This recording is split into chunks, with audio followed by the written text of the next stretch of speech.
السلام علیکم جی، خوش آمدید کہوں گی آپ کو. آپا حقوق العباد ہے کیا اور حقوق العباد کن کن لوگوں پہ آتے ہیں؟ بسم اللہ الرحمن الرحیم. حقوق حق کی جمع ہے اور عباد عبد کی جمع ہے.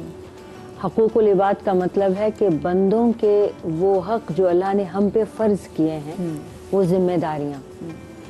دیکھیے ہمارا جو دین ہے نا، وہ دو ہی چیزوں کا نام ہے. ایک حقوق اللہ ہے، ایک حقوق العباد ہے. حقوق اللہ پھر دو چیزوں کا نام ہے، ایک عقیدہ ہے، ایک عبادت ہے.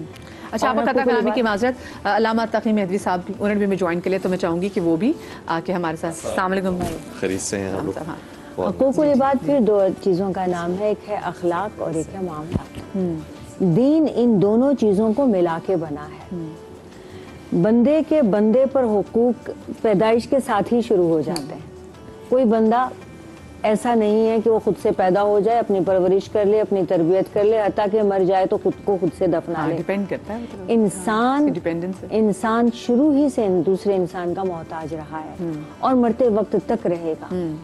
اب اس کے لیے سب سے پہلے ماں باپ آتے ہیں. حقوق العباد میں آپ نے پوچھا نا کون کون آتے ہیں، سب سے پہلے ماں باپ آتے ہیں، پھر اساتذہ آتے ہیں، اولاد آتی ہے، میاں بیوی آتے ہیں. یہ پورا معاشرہ پھر بندوں سے بھرا ہوا ہے. کون کس کیپیسٹی میں آپ پر فرض ہو جاتا ہے اور کون حقدار ہو جاتا ہے. اب اس میں اس کی جان، اس کا مال، اس کی عزت آپ پر فرض ہے کہ آپ اس کی حفاظت کریں، اور یہ اس کا حق ہے کہ آپ سے وہ محفوظ رکھیں. تو یہ اصل میں جو حقوق ہم ایک دوسرے کو اللہ تعالیٰ کے حقوق دیتے وقت ہم سمجھتے ہیں ہم عبادت کر رہے ہیں، لیکن ہمیں یہ نہیں پتا کہ عبادت صرف 5 وقت کی نماز پڑھنا، یا سال میں 1 مہینہ روزہ رکھنا، یا سال میں 1 بار زکوٰۃ دینا، یا زندگی بھر میں 1 بار حج کر لینے کا نام نہیں ہے. عبادت اللہ تعالیٰ کی اطاعت اور اللہ کے حکم کی تعمیل ہے، بے چونچرا، جیسے اس نے کہا ویسے کرنا ہے.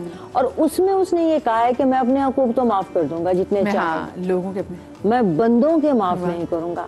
اب بندوں میں بھی جو اخلاق ہے، اس میں اگر فرض کیجئے کہیں کمی کوتاہی رہ جاتی ہے اور میں آپ سے کبھی ملتی ہوں اور سوری کر دیتی ہوں، تو اللہ تعالیٰ بھی معاف کر دیتا ہے.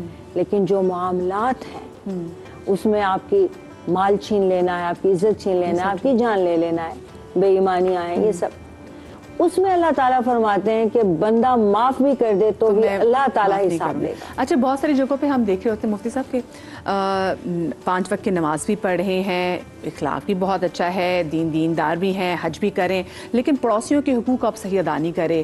آپ اپنا گھر تو صاف رکھ رہے ہیں، پڑوسی کے گھر کے باہر آپ کچرا پھینک رہے ہیں، آپ گھر میں کوئی اونچی آواز سے ٹیلی ویژن ایسا لگا دیتے ہیں، یا گھر میں آپ کو کوئی ایسی کچھ بھی لگ جائے ٹی وی جس سے ساتھ والے گھر کے لوگ ڈسٹرب ہو رہے ہو، تو پھر بتائیں کہ کیا پھر وہ کہتے ہیں پڑوسیوں کے حقوق بھی اس میں آ جاتی، دل آزاری ہو رہی ہے ان کی بھی؟ نحمد و صلی علی رسول الکریم، اما بعد، بسم اللہ الرحمن الرحیم. قرآن مجید برہان رشید نے حقوق العباد کو بڑی صراحت و وضاحت کے ساتھ بیان کیا ہے. جو بھی آپ نے سوال کیا، یہ بندوں کے بندوں پر آ کے ہیں کہ ہم کسی کو تکلیف نہ دیں، اور کوئی کسی کو تکلیف دے رہا ہو تو اس کو روکیں.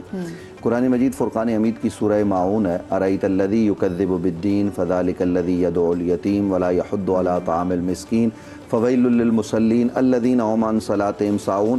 یہ صلاۃ کی بات بعد میں جا کے کی جا رہی ہے، پہلے بندوں کے حقوق بیان کیے جا رہے ہیں. آپ ذرا اندازہ لگائیں کہ ابو جہل نے یتیم کو جو اس کی کفالت میں تھا، اس نے ذمہ لیا ہوا تھا، اس نے دھکے دے کے نکالا. تو لوگوں نے کہا کہ تم نبی پاک صلی اللہ علیہ وسلم کے پاس جاؤ، مکہ کا دور ہے. تو ان کا خیال یہ تھا کہ جب حضور آئیں گے تو حضور کا معاذ اللہ مذاق اڑایا جائے گا.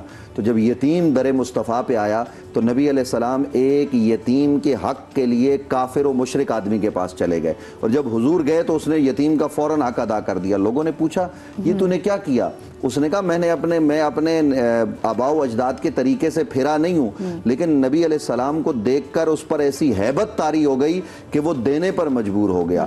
تو کہنے کا مطلب یہ ہے کہ صرف یتیم نہیں، معاشرے میں ہر آدمی کا ہم پر حق ہے، ماں باپ کے حقوق سے لے کر بچوں کے حقوق تک، پڑوسیوں کے حقوق تک، حتیٰ کہ ہم جس راستے سے گزرتے ہیں نا، اس راستے سے جو دوسرے لوگ گزر رہے ہوتے ہیں ان لوگوں کا بھی ہم پر حق ہے. تو یہ حقوق کون ادا کرے گا؟ یہ ہم نے ادا کرنے، لیکن ہم نے معذرت کے ساتھ ان کو چھوڑ دیا ہے. اسی وجہ سے یار ہمارے ملک میں افراتفری، بد امنی، یہ دہشت گردی، یہ جو چیزیں ہیں نا، جب ہم ایک دوسرے کے حق سلب کرتے ہیں تو اللہ کا عرش ہل جاتا ہے. اور مفتی صاحب دیکھتے ہیں بہت ساری جگہوں پہ نا ہم اپنی آسانی کے لیے کچھ ایسی چیزیں کرتے ہیں جس کی وجہ سے باقی لوگوں کو نقصان ہو رہا ہوتا ہے. جیسے علامہ صاحب ہم جمعے کے دن اکثر دیکھتے ہیں کہ لوگ سڑکوں پہ بھی